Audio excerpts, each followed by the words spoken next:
The powerful billionaire thought he had it all until he was dining alone, looked out from a luxury restaurant and saw his ex-wife begging across the street with 4 sons who looked just like him. That moment changed everything. Los Angeles shimmered below like a restless ocean of glass and neon, stretching past the smoggy horizon.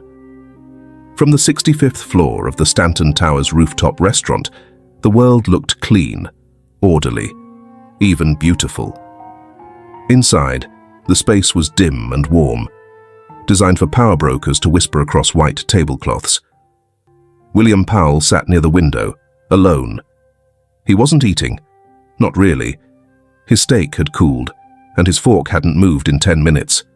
His phone, however, pulsed with a soft glow of notifications.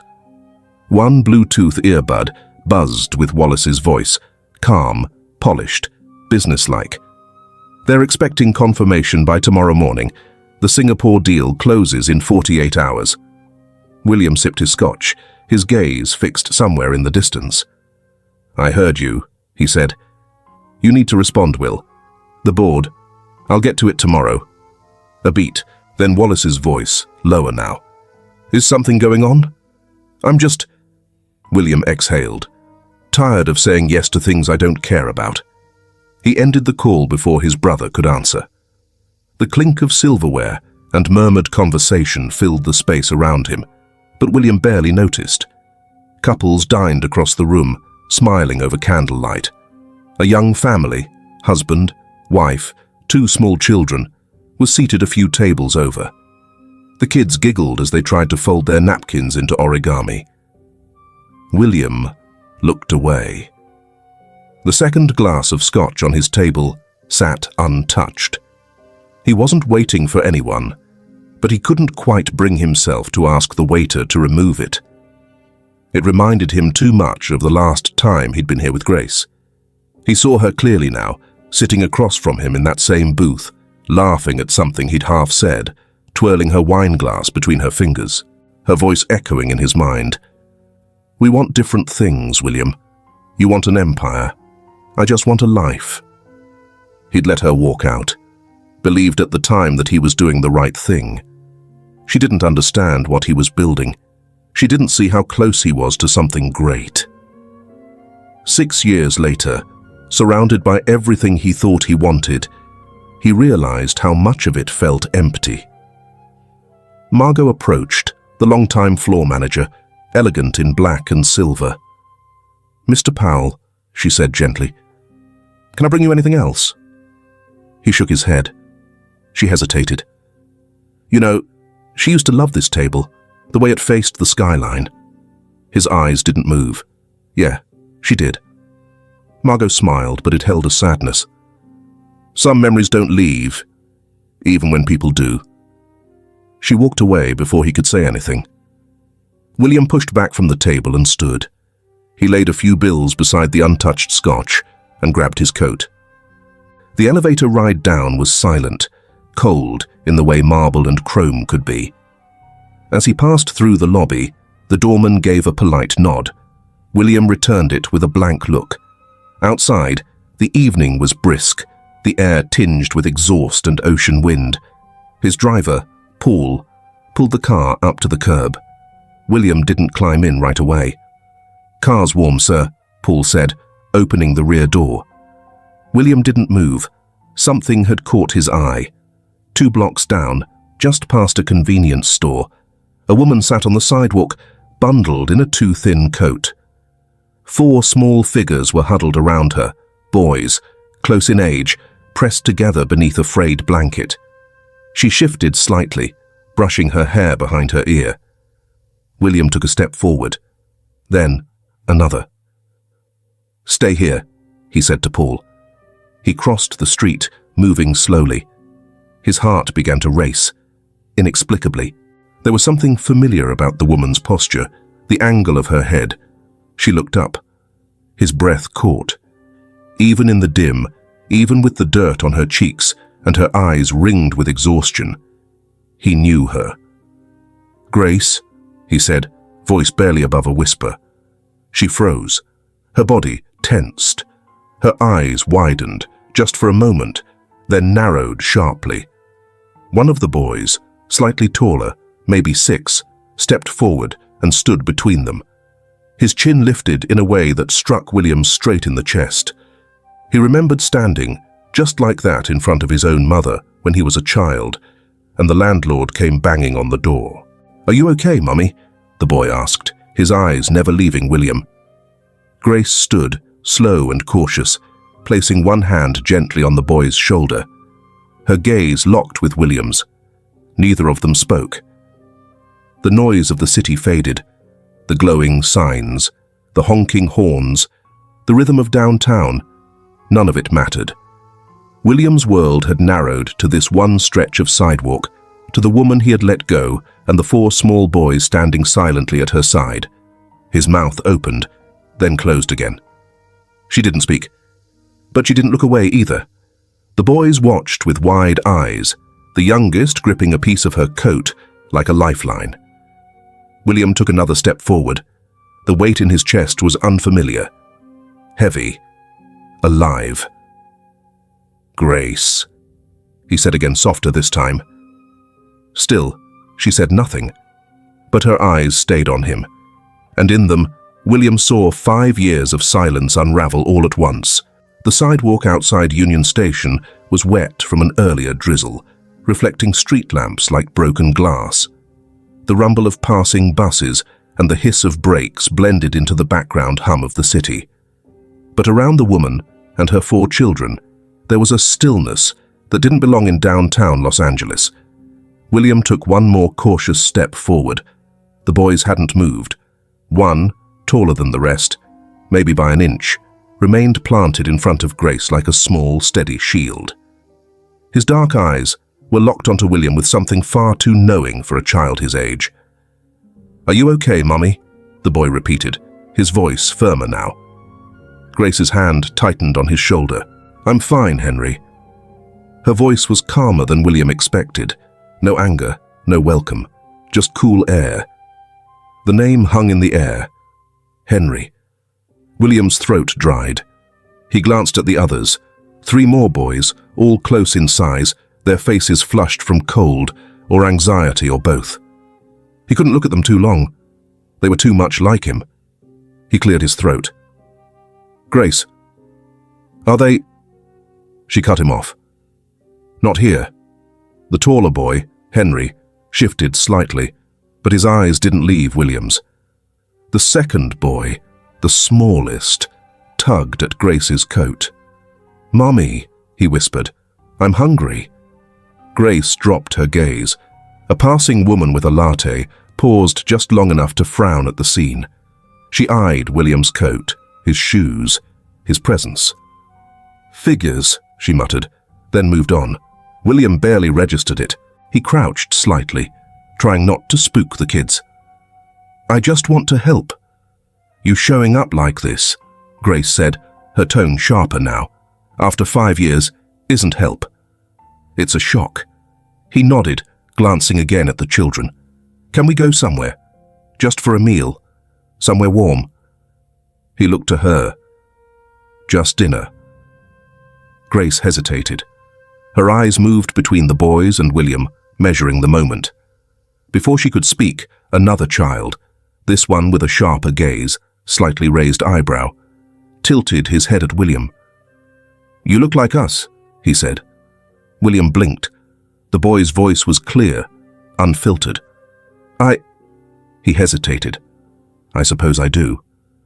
"That's Leo," Grace murmured, as if the sentence had escaped her on instinct. She looked startled by her own words. William turned his eyes to her, gentle. "I don't know their names." Her jaw worked. "Number you don't." The third boy, who had been quiet until now, stepped beside Leo and squinted up at William. "What's your name?" he asked plainly. "William?" he replied softly. The boy gave a small nod. "I'm Corbin." The last child was still half behind Grace's leg, peeking out cautiously. William offered him a soft smile. "Ronnie?"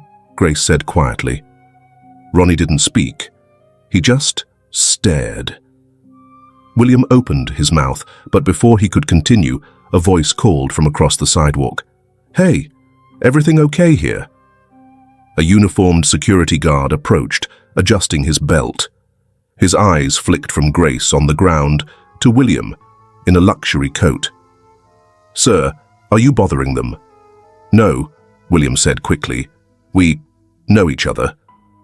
Grace stood a little straighter. "He's not bothering us." The guard's eyes narrowed slightly. "Still, this isn't the place for long stops. Move along soon, yeah?" "We will," Grace replied. The guard nodded and walked off, glancing back once. William turned back to her. "Please, let me get you something hot. Anything. I'm not here to make a scene." Ronnie tugged her sleeve again. "Can we have spaghetti?" Grace didn't answer right away. She looked at William. "I'm not agreeing to anything beyond a meal," she said. "And you keep your hands to yourself. They don't know you." William nodded, the guilt pressing heavier than his coat. "Understood." He reached into his coat pocket and pulled out his phone to call Paul, but Grace's voice stopped him.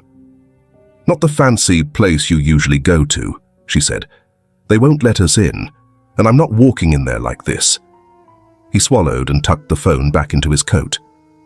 "We'll walk. There's a diner 2 blocks up." Corner of Alameda. Grace glanced down at the boys. They looked up at her like satellites waiting to follow. "Okay," she said. "Just dinner." They started walking. Henry and Corbin took either side of Grace, while Leo wandered a few steps ahead, pointing at a blinking pedestrian light like it was a spaceship. William kept behind them, unsure if he was meant to stay close or stay quiet.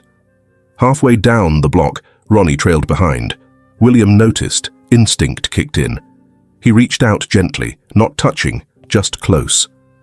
"Careful," he said. "There's a dip in the sidewalk." Ronnie glanced up. His eyes paused on William's face, lingering there longer than before. "Same scar," he said, pointing behind his own ear. William froze. "I had one just like that," he said softly. Ronnie blinked. "Mine's from falling off a chair." "Mine too," William murmured. Ronnie didn't smile, but he didn't move away either. Grace turned at the corner and saw them. She didn't say anything, but for a split second, her shoulders relaxed. And William, for the first time in years, felt something warm flicker to life. Not recognition, not understanding. Something more delicate. A thread. A beginning. The walls of the little Mexican diner in Echo Park were painted in warm, fading tones of orange and turquoise. A string of papel picado hung above the counter, fluttering gently each time someone opened the door. The smell of grilled corn, cheese, and spicy meat filled the space. Comforting, noisy, alive. William sat stiffly in the corner booth, his coat folded over the back of the seat beside him. Across the table, 4 small boys were devouring plates of cheese quesadillas and rice, with the ferocity of growing children who hadn't eaten a full meal in days. Grace sat at the end of the booth, one hand resting lightly on Ronnie's back. Her own plate remained untouched. She kept her gaze low, as if watching a storm build across the surface of her water glass. William tried not to stare, but it was hard. The way Henry cut his quesadilla into perfect halves before passing a piece to Ronnie. The way Corbin asked questions between bites. Why is this cheese stretchy? As if everything was part of an experiment. The way Leo hummed to himself as he dipped his fingers in salsa. They didn't just look like him. They moved like him, like his brothers used to.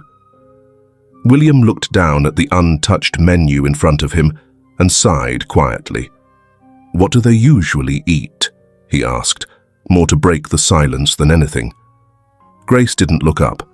"This," she said. "It's cheap. They like it." William nodded. He'd been about to order something expensive, forgetting that children didn't need grilled octopus or imported flatbreads. The waitress returned, setting down an extra plate of chips. Her name tag read, Luz. She gave Grace a curious look. "Wait," Luz said. "Didn't you used to work lunch at La Paloma?" Grace glanced up, surprised. "Yeah, for a while. I remember you. You always helped clean the back when the dishwasher broke. People don't forget that kind of thing." Luz smiled. "It's good to see you." Grace gave a small, polite nod. William watched the interaction in silence. Another reminder. Grace had built a life, a modest, working one, and she'd lost it. When Luz walked off, William leaned in, voice quiet. "I didn't know." Grace's tone was even. "No, you didn't." He sat back, feeling every inch of distance between them. It was bigger than time, bigger than silence. Corbin tugged at Grace's sleeve. "Is he our dad?" Silence cracked the table like thunder. Grace's eyes didn't move. William froze. "Or does he just want to be?" Corbin added, chewing the edge of a tortilla. William let out a slow breath. "I want to be," he said quietly, "if you'll let me." No response, just the sound of Leo humming again. Henry broke a chip in two. Grace finally spoke. "You didn't choose me, William. You chose power." He nodded. "I know. I needed a partner. You needed a legacy." William didn't argue. She wasn't wrong. "I thought what I was building was for both of us," he said. "I thought you'd wait." Grace looked at him then, finally. "I did wait. I waited while I went to doctor's appointments alone, while I sat in the dark feeling 4 hearts kick inside me, while my body tore itself apart bringing them into this world." William's hands clenched under the table. "I never meant to leave you alone." "But you did. I want to know them." His voice cracked slightly. "I want to know each of them." Grace looked at the boys. Henry was counting the number of chips he'd eaten.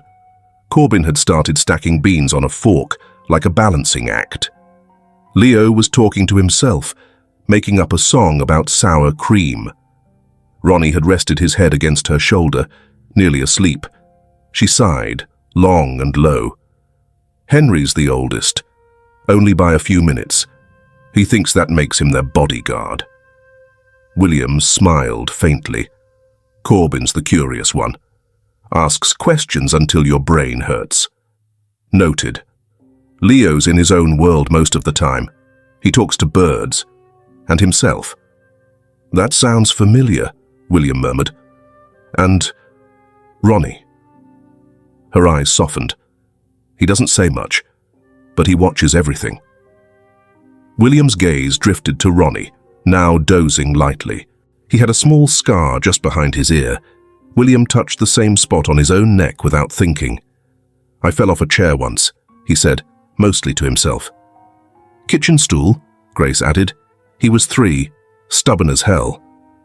They sat in silence for a while. As the plates emptied, William realized Grace still hadn't touched her food. "You're not eating?" "Not hungry." He didn't push. She wouldn't appreciate it. When the check came, William reached for it. Grace didn't argue, but her expression made it clear this wasn't a favor.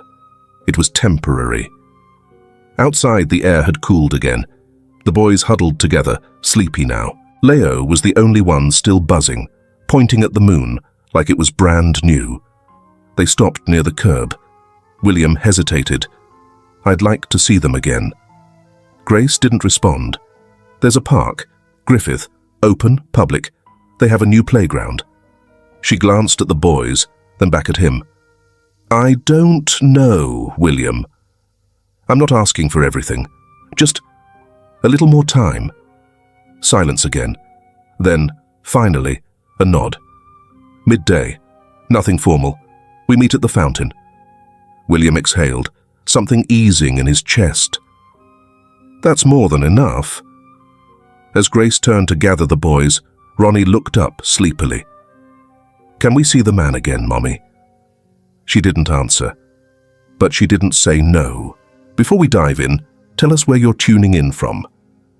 The sky above Griffith Park was washed in pale gold, the sun hiding just beyond the observatory's white dome. Families spread out across the lawn, tossing frisbees, chasing toddlers, the city below muffled by trees and breeze. Near the Bethesda fountain replica, William stood with a paper bag of pastries and absolutely no idea what to do with his hands. He'd arrived 40 minutes early, bought muffins, blueberry, chocolate chip, and one labeled funfetti that he wasn't sure counted as food. He shifted the bag from hand to hand, glanced at his watch again, then wiped non-existent dust off the bench. A couple of retirees sat nearby feeding pigeons, the man crumbling bread with careful fingers, the woman watching him with the patience of a long marriage. "Big meeting today?" she asked without looking up. William blinked, surprised. "Something like that." "Nice tie," the man said. "Haven't worn one in years. Not since I retired from arguing with people for a living." William smiled faintly. "I still do that most days."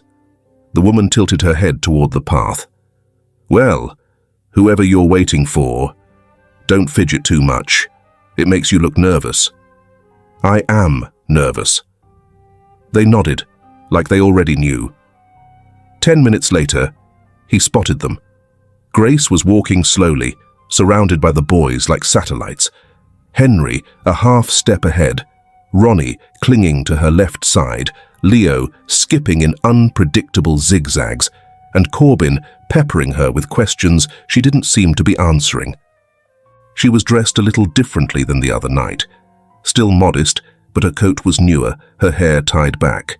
Presentable, composed, like armor. When she reached him, there was a moment, brief, subtle, where her eyes flicked to the tie he wore. "You're early," she said. "I didn't want to miss it," he replied, then immediately felt foolish. She gave a small nod. The boys were excited. They barely slept. That startled him. Corbin tugged at his mother's sleeve. "Can we go play now?" Grace looked around, then nodded. "Stay where I can see you." The kids scattered. Only Ronnie stayed behind, eyeing William. William crouched, holding the paper bag toward him. "I brought muffins. Didn't know what you'd like." Ronnie peeked inside. "The sprinkle one looks weird." "I thought the same thing." Ronnie reached for the chocolate chip, and then, without warning, reached out and took William's hand. "I like your tie," he said simply. William froze. The warmth of the tiny hand in his surprised him. "Blue's my favorite color," Ronnie added, mouth already full of muffin. "Mine too," William said quietly. Grace watched the exchange, said nothing. They moved toward a bench as the kids climbed onto the jungle gym. William sat beside her, careful to keep a respectful distance.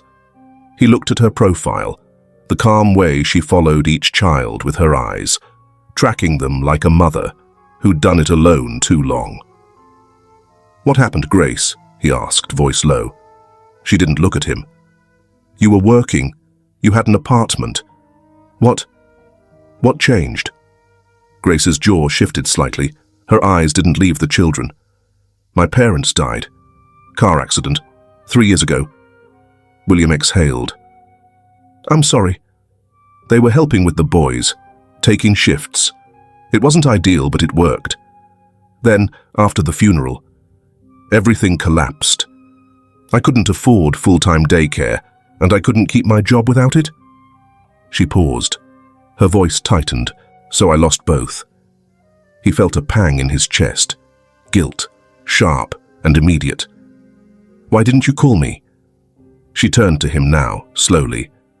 "Because I was angry, because I was scared, and because I had enough pride left not to beg." "I never would have. You don't know that," she said, quiet but firm. "You were so far away by then, William. Not just in miles." They sat in silence, the noise of children's laughter carrying on the wind. Across the field, Leo was trying to talk to a squirrel. Henry chased Ronnie near the slides. Corbin was trying to climb something he probably shouldn't. William smiled faintly. Ronnie, quiet until now, appeared suddenly at William's side. He'd been inspecting the plants near the fountain. "Do you have kids?"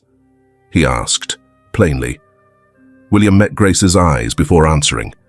"No," he said, "but I think I might now." Ronnie studied him for a moment, then nodded, accepting the answer as fact. Grace stood, brushing crumbs from her coat. "We should go soon. They'll get tired." William rose too. "Would you let me see them again?" She didn't answer right away. Instead, she called the boys back, gathering them with practiced ease. "Hey," William said softly, "there's a museum downtown. Children's exhibits, dinosaurs, science stuff. I think they'd like it." The boys overheard that part. Corbin lit up. "Dinosaurs?" Grace sighed. She didn't say yes, but she didn't say no either. William met her eyes, tried not to push. "Tomorrow, 10. We can meet there, if it works." She hesitated, then, finally, nodded. As they started to walk away, William bent to pick up the paper bag. Only one muffin left inside, the sprinkle one. He turned in time to see Ronnie glance back and wave. William raised a hand in return, his tie fluttering in the breeze. Behind him, the older couple on the bench smiled quietly. They didn't need to say a word. The California Science Center was alive with motion. Kids sprinted from exhibit to exhibit, their shouts echoing between displays of glowing stars, whirling wind tunnels, and giant mechanical arms. Afternoon light spilled through the skylight in fractured beams, catching on glass cases and smudged handprints. William stood near the entrance, scanning for familiar faces, a knot of anticipation tightening under his ribs. Then he saw them. Grace walked slightly behind the boys, her steps steady, arms crossed loosely. Henry and Corbin led the charge through the doors, wide-eyed. Leo skipped beside them, already humming a tune about atoms. Ronnie trailed close to Grace, one hand clutching her jacket, until he spotted William, and then let go. "Hey," William said as they reached him. He crouched to their level. "You made it." "We said we would," Henry replied, businesslike. "We saw the big dinosaur from the window," Corbin announced. "It's not a dinosaur," Leo corrected. "It's a whale. But I pretended it was a dinosaur that swims." William chuckled. "Sounds like a hybrid." Ronnie didn't say anything, but he looked at William's tie again. Blue, like last time. Grace gave a nod. "They've been buzzing since breakfast." She wore the same coat, but there was less tension in her jaw. Not trust, exactly, but less bracing. William bought tickets without comment. Grace didn't stop him, didn't thank him either. It was unspoken. This wasn't generosity. This was the price of showing up. Inside, the boys darted toward a weather simulation room with spinning fans and light-up controls. William followed slowly, watching how Corbin flipped switches like a scientist. Leo flailed his arms through mist, pretending to cast spells. And Henry took in everything before trying anything. Ronnie was off to the side, eyeing a model of tectonic plates. William moved beside him. "Big stuff, huh?" Ronnie glanced up. "Did you know earthquakes happen because the earth is trying to move but it gets stuck?" William nodded. "Yeah, I used to think of them like the planet stretching." Ronnie tilted his head. "You stretch when you wake up." "That's true." Ronnie studied him for a second longer. "You frown like me when you're thinking hard." William blinked. "Do I?" Ronnie furrowed his brow dramatically. "That's me?" William asked, grinning. Ronnie nodded seriously. "That's you." It made William laugh, genuinely, fully, for the first time in years. Grace, watching from a nearby bench, looked up at the sound. Her eyes softened, just barely. Later, while the kids argued over whether to visit the Mars rover exhibit or the robot lab next, William and Grace stood at the edge of a hands-on physics zone. A soft whir of air blew through a vertical tunnel where kids sent paper rockets flying. "He's like you," Grace said quietly, watching Ronnie. "I noticed. And Leo, the humming. You used to do that when you wrote business plans." William smirked. "I did. I still do. My assistant hates it." Grace didn't smile, but she didn't walk away. Then, as they turned toward the lab room, Henry pulled William aside. The others didn't notice. The boy twisted his hands together, a gesture so familiar it sent a jolt through William's chest. "Can I ask something?" "Of course." Henry looked up, steady. "Are you only being nice because of Mom?" William froze. "What do you mean?" "Sometimes men are nice to her," Henry said plainly. "But then they stop coming. And my brothers get sad." William crouched, so their eyes met. "I'm not going anywhere," he said, voice thick. Henry squinted. "Promise." "Pinky promise." William extended his little finger. Henry hesitated, then hooked his around it. They sealed the pact. Later, as the museum began to quiet with the approaching dusk, Grace checked the time. "We should head out soon." The boys groaned in unison. "Before we go," William said, "there's a pizza place a few blocks from here. Big booths, arcade games. Would that be okay?" Grace looked like she might say no, that same flicker of pride. But William lowered his voice. "Not to impress you. I just want to hear them talk about today. That would make me happy." She paused, then nodded once. "Yes," she said, "that's fine." The boys cheered. Ronnie grabbed William's hand again. It stayed there the entire walk to the restaurant. Over dinner, the table was full of stories. Corbin declared he'd be a volcanologist. Leo insisted he'd discovered robot feelings. Henry claimed Ronnie had broken a speed record at the pulley station. Grace didn't say much, but William noticed she ate this time. Slowly, steadily. He watched them all. Cheese-stained fingers, eyes bright with the afterglow of discovery. And something clicked into place inside him. These weren't just his children by blood. They were his future. After they said goodnight, and Grace led them toward the train stop, William stood alone by the curb. The city shimmered under early evening light. He took out his phone and dialed. "Wallace," he said, when his brother picked up. "You were right. I needed the test. For the lawyers. You got the results?" "They're mine," William said. "All of them." "And the lawyers?" "They're drawing papers, but this isn't about custody arrangements." Wallace paused. "Then, what is it?" William looked up at the stars starting to pierce the sky above the dome of the museum. "It's about being there. I want to be in their lives, really in it, day to day. Even if it changes everything?" William smiled. "It already has." The apartment was quiet in that particular way only a long day could bring. Soft light from a cheap floor lamp glowed in the corner of the small living room. Dishes were stacked in the sink, laundry folded in neat piles on the couch, and the muffled hum of a children's cartoon played from the bedroom, where 4 boys were finally winding down. Grace sat cross-legged on the floor, sorting mismatched socks into piles that would never quite match. Her hair was still damp from a quick shower, and her sweatshirt, 2 sizes too big, smelled faintly of dish soap and sleep. Her phone buzzed. She stared at the screen a beat longer than necessary.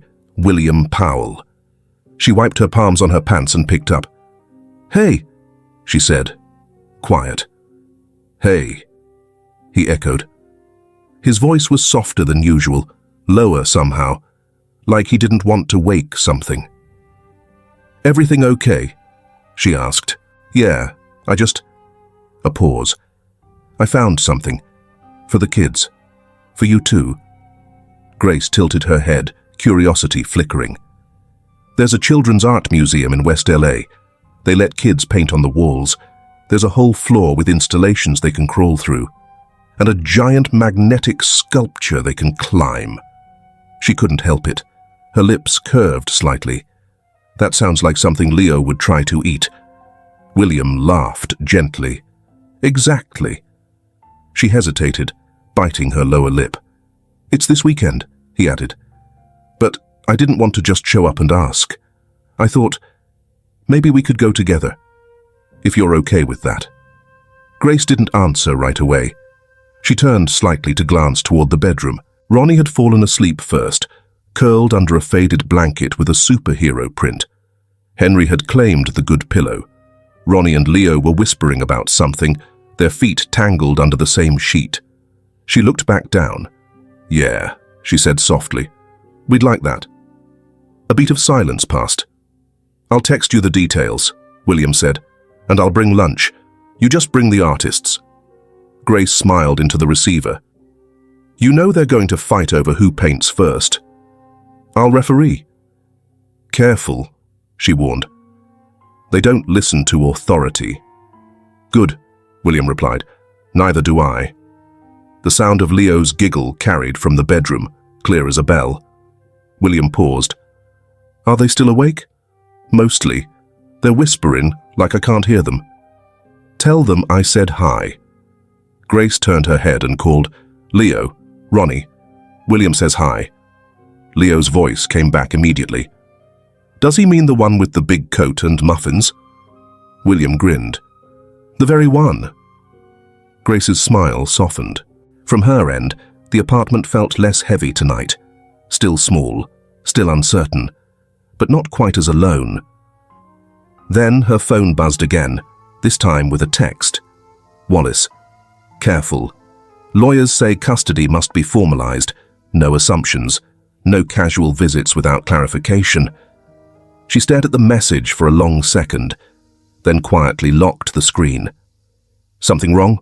William asked. She shook her head, even though he couldn't see it. Number just life. Still want to come Saturday? She breathed in. Yeah. We'll meet you there. William's reply was quiet, sincere. That means a lot. Don't read into it, she said, but her voice lacked its usual edge. We're just figuring things out. That's all I'm asking for. They said goodnight. Grace set the phone down beside the socks and rubbed her face with both hands. In the bedroom, the whispering had stopped. Sleep had claimed them at last. She stood, turned out the lamp, and tiptoed into the dark. On the other side of the city, William sat alone at his kitchen counter. He didn't pour a drink. He didn't check his email. Instead, he stared at the last message from Wallace, still glowing on his phone. Wallace. Custody first. Not emotion. He didn't respond. His eyes drifted to the drawing Leo had handed him that afternoon at the museum, a blue and green scribble labeled, Me and the Man with the Tie. William smiled. Lawyers could talk about rights, about arrangements and frameworks, but what he saw, what he felt, wasn't paperwork. It was Ronnie's hand in his. It was Ronnie's silent observations. It was Henry's cautious logic and Corbin's wild questions. It was Leo humming under his breath while dreaming up impossible machines. It wasn't law. It was family. And whatever came next, William knew one thing with absolute clarity. He wasn't going anywhere. The Children's Discovery Museum was a swirl of color and sound, where paint dripped from walls like melted rainbows and laughter echoed off high glass ceilings. Sculptures spun, lights blinked, and soft foam structures begged to be climbed. It was chaos. Creative, sticky, joyful chaos. William stood just inside the entry, his hands in his pockets, watching the boys burst forward into the space like released springs. Corbin made a beeline for a giant magnetic wall, already arranging shapes into what looked like a spaceship. Corbin veered toward a reading zone, eyes scanning the oversized print on a physics-themed poster like it was treasure. Henry headed straight to the wooden building blocks and began sorting by size. Ronnie lingered near Grace, then slipped off toward a sand art table. William didn't move. He couldn't. Not yet. Something in him needed a moment to take this in. It was the sound, that unfiltered kind of laughter, the kind kids make when no one's telling them to hurry or sit down or stop. He'd never heard them laugh like that before. "Penny, for your thoughts?" Grace asked, quietly coming to stand beside him. William blinked, startled. "I'm just watching them." Her gaze followed his. "They've never had a space like this," she said. "Not just the building.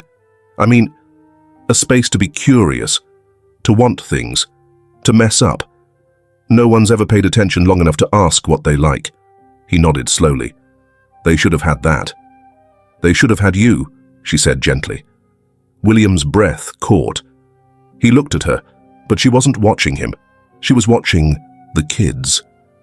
"That's the first time you've said it out loud," he said.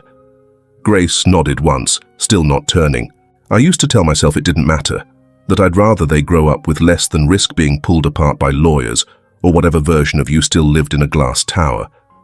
But they're so different around you. Not because you fix things, just because you see them." William swallowed hard. "I missed everything." "You didn't miss everything," Grace said. "You're here now. That's more than I thought I'd be able to say." A young man in a museum vest walked by and paused at a table where Leo was building a suspension bridge out of plastic rods and snap joints. "Whoa," he said, kneeling. "Did you do this all by yourself?" Leo nodded without looking up. "That's some serious engineering," the staffer said, clearly impressed. "You planning to test it with weight?" "Yeah," Leo mumbled, "but I need 2 more rods." The man looked over at William. "He yours?" William hesitated. "I'm trying to be." The man smiled. "You're doing okay." He walked off, leaving William with the sudden sensation that he was being allowed into a world he didn't yet deserve, but wanted to earn. Near the far corner, Leo had discovered a spray paint in air wall and was twirling around, arms out, making wild clouds of color. "I'm painting my dreams," he shouted. "What color are they?" Grace called. "Mostly orange, with some blue sadness." William raised an eyebrow. "Blue sadness?" Grace shrugged. "Leo's world. We just visit." At that moment, Corbin appeared beside William with a rolled-up map of constellations. "Do you know where the Crab Nebula is?" "I think so," William said. Corbin held it up. "Then find it." William took the map and crouched beside him. Together, they traced lines of stars. It was harder than he remembered. "It's not that obvious," Corbin muttered. "Most things worth seeing aren't," William replied. That earned him a brief nod of approval. Nearby, Grace's phone buzzed. She glanced at it. Her face shifted just slightly. "What is it?" William asked, catching the flicker of tension. "An email," she said. "Job interview, part-time, admin work. It's something." "You'll go?" he asked. "I don't even have anyone to watch them." "I'll do it," he said simply. Grace looked at him, really looked. "You don't have to." "I want to." She didn't answer, not right away, but she didn't say no. Later, they all ended up at the art table. Ronnie had glued feathers to his fingers and declared himself a bird. Corbin was drawing what looked like a robotic alligator. Henry and Leo were locked in a debate over whether dragons could be astronauts. William stood off to the side, letting them lead. He turned to say something to Grace, and stopped. She was watching them with a smile. A real one. Small. Unguarded. She wasn't posing. She didn't know anyone was watching. And in that moment, William didn't feel regret for the years he'd lost. He just felt lucky to have caught up in time. The coffee shop in Glendale was tucked between a laundromat and a used bookstore, with hand-drawn chalkboard menus and the faint smell of cinnamon in the air. Afternoon light filtered through windows streaked with fingerprints, casting golden rectangles across the worn tile floor. The boys had claimed the corner booth, heads huddled over muffins and warm milk. Grace sat across from William at a small round table, stirring her tea, though she hadn't added anything to it. Her eyes were fixed on the cup, not him. "They gave us 3 days," she said. William looked up from his untouched coffee. 3 days? To clear out of the shelter. They need the beds for another family. She didn't say it bitterly, just plainly. Like a weather report. He leaned forward. "Where will you go?" Grace didn't answer right away. She glanced over at the boys. Corbin was whispering something to Leo, both giggling behind their hands. Leo had smuggled a sugar packet and was emptying it slowly into his palm. Ronnie was quietly pulling apart a napkin with the concentration of a scientist. "There's nowhere left," she said softly. "I've run out of people to ask, and they're too old to sleep 5 in a car again." William's jaw tightened. "Again?" She nodded. "Last year. Only for a few nights." He sat back, the weight of that sinking into his chest. "I can help," he said. "Let me cover a place. Something short-term until we figure out next steps." Her shoulders stiffened before he'd even finished the offer. "No." "Grace." "I said no." She finally looked at him. Her eyes weren't cold, but they were sharp. "You think this is about money?" "I think it's about not letting them sleep in a car." Her breath hitched. She pressed her lips together, then looked away. "It's not just that," she said, quieter now. "It's you thinking money solves things, that you can write a check and feel like you've done your part." William exhaled. "That's not what I'm doing." "Isn't it?" He paused, let the words hang, then leaned in again, slower this time. "I don't think this can be fixed with money, or fixed at all, really. I just want to be here. That means helping when I can." Grace stared at her cup again. Her hands were tight around it. "I've spent years trying to prove I didn't need you," she said. "And now you want to step in like none of it happened. Like 5 years of doing this alone didn't matter." William didn't flinch. "I think they mattered. Every second of it mattered. You did what I couldn't, and maybe what I wouldn't have. But I'm here now." Silence settled between them, the kind that carried history in it. Then Corbin called from the booth. "Mum, can we get the chocolate ones to go?" Grace turned halfway in her seat. "You've already had 2 each." "But Leo dropped his." Leo held up a half-eaten muffin as evidence, mouth already full. Grace sighed. "We'll see." William smiled faintly, watching them. "I don't want to buy your trust," he said gently. "Or theirs. I want to earn it, with time, presence, and whatever patience it takes." Grace looked at him, really looked, and for a moment, something softened, just enough. Then Corbin asked, "Will our new house have bunk beds?" The question came out so innocently, it knocked the air out of both adults. Grace stiffened. "Sweetheart," she said carefully, "we don't have a new house yet." William glanced down, jaw tight again. Corbin frowned. "But he said he'd help." "He is helping," Grace said, more to herself than to the boy. "But some things take time." William reached across the table, not to touch her hand, but to set down his phone. "I know a realtor, family-only rentals, month to month. No pressure, no expectations, just options." Grace didn't look at the screen. "You always have a plan," she murmured. "Not always," he said. "But I've got one now." Across the cafe, Elena, the owner, walked by, dropping a napkin near Grace. "I still remember when you worked at the bakery on the corner," she said warmly. "You used to sneak the day-old scones to the interns." Grace laughed, surprised. "I didn't think anyone noticed." Eleanor winked. "People notice kindness. You keep good company now, huh?" Her gaze flicked toward William. Grace said nothing, just offered a tired smile. When Elena walked away, William took a breath. "I'm not trying to step over your pride," he said. "I know it's there. I respect it. But don't make the boys carry it too." Grace didn't speak. Instead, she looked at her hands, folded neatly around her mug. Her thumbs traced the rim in slow, careful circles. He watched her.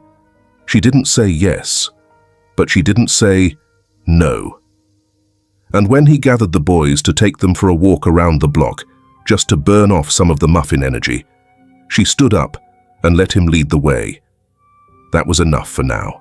Lake Balboa shimmered beneath the afternoon sun, ripples of light playing across the water as the breeze moved gently through the sycamores.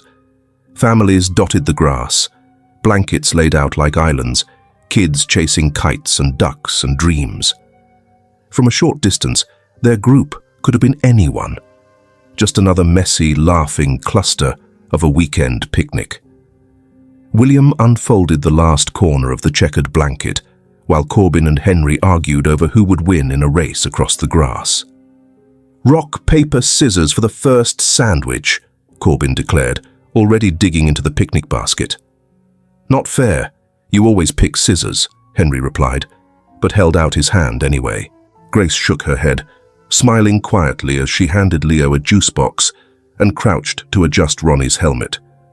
It was the first day in a long time that didn't feel borrowed. It felt theirs. William handed out sandwiches one by one, his tie traded for a soft grey t-shirt and sneakers that had seen better days. "You packed these?" Grace asked, unwrapping her turkey and avocado. "I ordered them," he admitted, "from a deli near my place, but I put the napkins in." Leo looked up, mouth full. "We get mustard and pickles?" "This is fancy." "Only the best," William said. Leo wandered off toward a nearby tree with a small kite in hand, the tail dragging through a clover. William stood, brushing crumbs from his hands. "You good?" he asked Grace. She nodded, but her gaze lingered on the kids. "They haven't run this much in months." "Let's give them more reason to," he said, grabbing the second kite.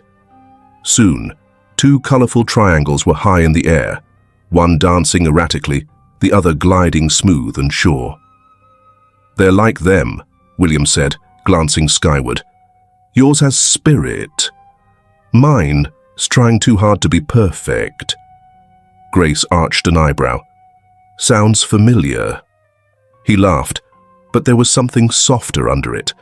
Later, Corbin challenged Henry to a race across the bike path. William, ever the referee, took a blade of grass between his thumbs. "This will be your whistle?" Henry said, skeptical. "It's a highly advanced system," William replied. Corbin crossed his arms. "You blinked last time. I'm watching you." "I don't blink on duty," William said solemnly. He blew the grass whistle, surprisingly effective, and the boys tore off, limbs flying. "They're fast," Grace said from behind him. "They're free," he replied, watching them go. Just then, Ronnie let out a small yelp from the nearby slope. His training wheels had buckled slightly as he tried to mount the borrowed bike William brought. William was beside him in seconds. "You okay, buddy?" he asked, crouching. Ronnie sniffled, rubbing his knee. "It's not working."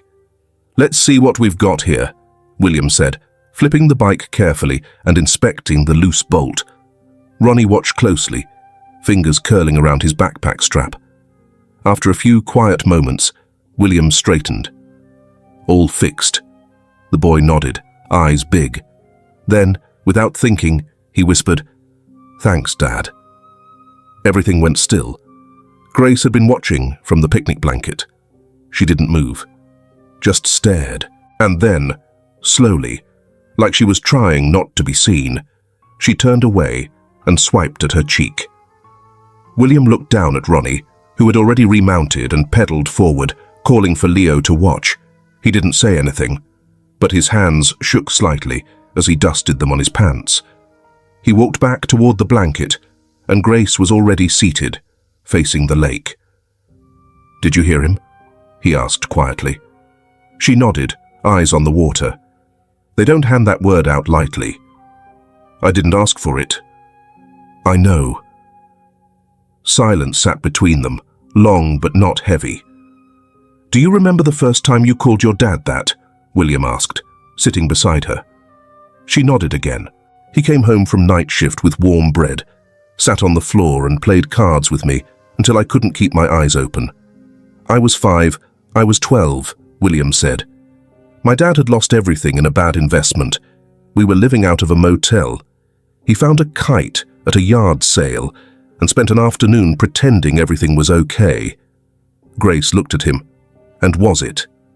"Number. But I remember that afternoon more than any of the board meetings I fought to get him into later. Behind them, the boys had launched into a pretend treasure hunt. Leo was the captain, Ronnie, his skeptical first mate. "I don't want to miss this," William said. "Not again." Grace didn't speak. Instead, she reached for the half-drawn napkin that Leo had left on the blanket earlier. A family portrait, stick figures holding hands beneath a sun with sunglasses. At the bottom, in crooked purple letters, were the words, "Our family." She handed it to William. He studied it for a long moment, then folded it carefully and placed it in his wallet. The kite overhead tugged at its string. Grace finally said, "I don't know what happens next." William smiled. "Then let's keep showing up. One picnic at a time." As the sky turned golden and the shadows stretched long across the grass, Leo ran up, breathless. "Do we get to do this again?" he asked. William met Grace's eyes. "We'll see," she said. But she didn't say no. The law firm's office rose high above downtown Los Angeles, its glass panels mirroring the sky like a wall of polished distance. Inside, the boardroom was sharp-edged and still, cool leather chairs, a long walnut table, and the faint hum of HVAC systems no one ever noticed unless they'd worked the late shift. It was the kind of place built for contracts, not confessions. William stood near the window, hands in his pockets, watching traffic crawl along the 110 below. Wallace paced behind him, tie loosened, irritation vibrating off him like static. "This is a mistake," Wallace snapped. "You don't know these kids. You've spent what? 2 weeks with them?" William turned slowly. "You make it sound like I'm adopting strangers." "You are," Wallace said. "Legally. You're not on the birth certificate. You weren't married when they were born. And until recently, you didn't even know they existed." "I know now. That doesn't make you a father." William's jaw flexed. "I'm not fighting for custody, Wallace. I'm fighting for presence." Wallace scoffed. "What does that even mean?" "It means I show up. Every day, every appointment, every scraped knee and book fair. It means I earn my place, not assume it." From the head of the table, Sandra cleared her throat. The firm's senior partner and William's longtime legal advisor, she'd been silent until now, watching with the calm detachment of someone used to seeing empires rise and fall in a single clause. "If we're being practical," she said, adjusting her glasses, "you'll need something in writing. Even joint legal rights require proof of stability, of history. The courts won't care about feelings." "I'm not doing this through courtrooms," William said. "Not unless she asks me to." Wallace scoffed again. "You really think she's not going to protect what's hers? She hears one thing the wrong way, she'll shut you out." William turned back to the window. "Then I'll wait." From the hallway, footsteps approached. Grace had arrived early, earlier than expected. The receptionist had led her up, not knowing the conversation she was walking into. The door wasn't closed all the way.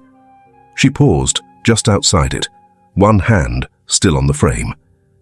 Inside, Wallace's voice dropped low. "You're not thinking clearly, Will. You're about to give her and those kids direct access to your life, your assets, your name." "I'm not giving them access," William said. "I'm giving them me." Grace's breath caught. Inside, Sandra's voice returned, cool and precise. "William, if you insist on this course, I'd suggest an agreement that outlines boundaries, financial support, visitation rights, future contingencies." William shook his head. "That sounds like a business plan." Wallace stepped closer. "Because it is. This is your legacy. Powell Industries doesn't survive without clear lines." "I'm not drawing lines around my kids." "They're not your kids, Will," Wallace snapped. "Not legally, not yet. And if you want me to help you protect what you've built, then don't," William cut in, voice low and sharp. "If helping means dividing them from me like assets, don't." A long silence followed. Sandra scribbled something in her notes. Grace stood frozen just outside the door, torn between retreat and confrontation. She stepped in. Both men turned. "I didn't realize this was a war room," she said, voice calm but clipped. William's expression changed instantly. "Grace, I came early. Thought we were talking about the house." Sandra rose politely. "We'll give you two a moment." She and Wallace exited. Wallace gave William a look, half warning, half disappointment, before the door clicked shut behind them. Grace didn't sit. "I heard enough." William stayed where he was. "Then you know I wasn't trying to take anything." "I don't know that," she said. "Not anymore." He took a breath. "Grace, you're not just some guy they call Dad on a picnic now. You're the man with lawyers and power and rooms like this. I don't want rooms like this between us. But they're here." She paced once, arms crossed. "Do you want full custody? Do you want them in your world on your terms, with contracts and clauses?" "No," he said quickly. "I want dinners, parent-teacher meetings, Saturday mornings. I want to help with math homework and learn the names of their stuffed animals.